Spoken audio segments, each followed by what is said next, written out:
Dandiki Dojo.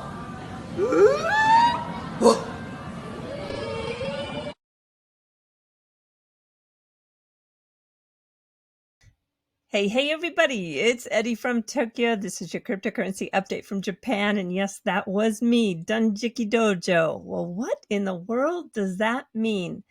Dunjiki is a kind of ritual. It involves fasting, meditation, and physical training. It has the intention to strengthen your discipline, and dojo is a place of practice or immersive learning. It was a response that I left in regards to this video, the live stream that had the title from Chip and Jeff's channel on the chain. XRP will go to zero, Bitcoin will survive, and the US government to end XRP. If you're familiar with Chip and Jeff, you'll know that they were just having a little bit of fun with a play on their headline. There was somebody in the community that is fairly new and just didn't know this was a joke and took it as something so serious that he called Chip a fraud.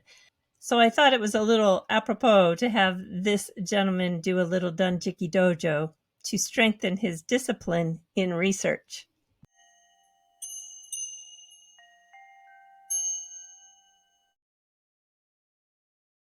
The crypto Twitter sleuths, they are in high gear, and it's all about Prometheum. Yeah, I participated a little bit going way back to 2015 when the current CEO, Aaron Kaplan, was promoting a crowdfunding company he called Equity Arcade. And I found a promotion video. It's in such bad taste that it even has a coarse language warning. We must ask Gary Gensler, did the SEC even do their due diligence? I think not. Remember, Prometheum received the very first SEC license for alternative trading for the digital asset securities. It's a class of assets that actually doesn't even exist. It's not too difficult to research, and you can start with Crunchbase. The website is currently down, but the Wayback Machine is awfully handy. What was Equity Arcade? Well, first and foremost, Equity Arcade was a Title III investment platform built to overcome the challenges and limitations of traditional crowdfunding. And they established a legal brokerage and custodial infrastructure that would allow these smaller development studios to seamlessly raise funds for their games. And according to the COO's LinkedIn page, you can see that they were managing about $50,000 a month in a marketing budget. Wow. Can you imagine what I could do with $50,000 a month for marketing? That resulted in over 50,000 followers and 15,000 registered users and over 500 registered investors in just 4 months. It'll certainly be interesting to see how all this sleuthing turns out. Did anybody pay attention to, Zuck's launching Project 92, right? And Project 92 is going to take on Twitter. It's a text-based social network that's going to pay creators. And they're courting, apparently, Oprah Winfrey, the Dalai Lama, and all of their creators that are already on their current sites are saying, we will use this thing to interact and we will compensate you. And then on Lex Friedman's podcast, he mentioned something about, having been inspired a little bit by what was going on with Blue Sky. So I'm super intrigued. He talked about it at this all hands meeting. I think Chris Cox talked about it. So it looks like Meta may be revisiting some of these things that they shelved a while back. It doesn't have any direct implications on the Reddit front, but I think there's a suggestion here that it may be more about putting the control back in the hands of the user from a data perspective and a monetization perspective. That would be a pretty gangster move, and an interesting way to leverage the platform. And I don't really hear anybody talking about it. That was a significant clip.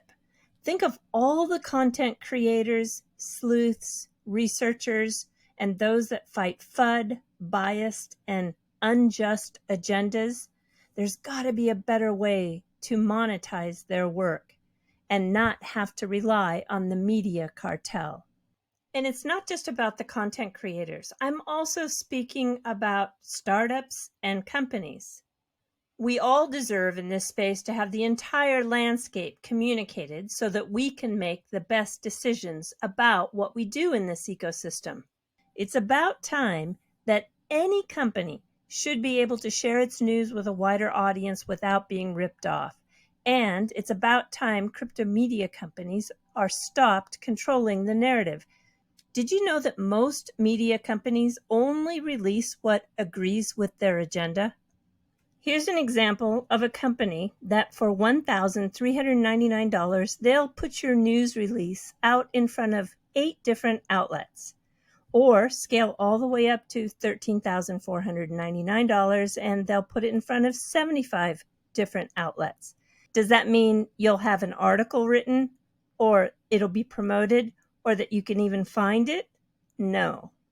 And here is one of those people who deserves to be compensated. This is Mickey B. Fresh, and he has uncovered a hidden gem of a video clip that reveals and confirms some of the serious details of what Ripple has been consistently trying to explain. Mickey, thanks for finding this. I'm going to share it now and let it take this video out. Until next time, do take care.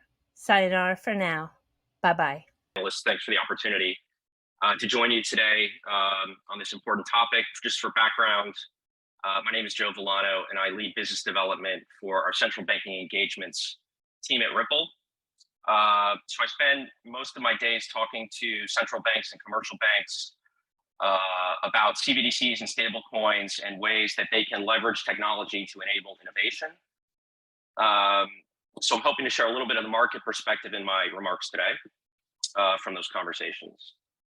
At Ripple, we think about financial inclusion as providing access to financial services to people that don't currently have access to them, and doing so in a way that is cost effective for the provider and financially beneficial for the user.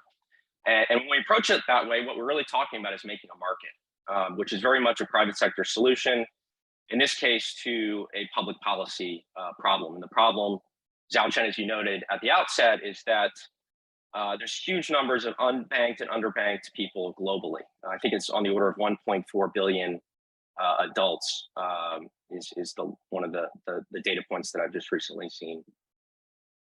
This is an enormous loss of economic activity and human potential.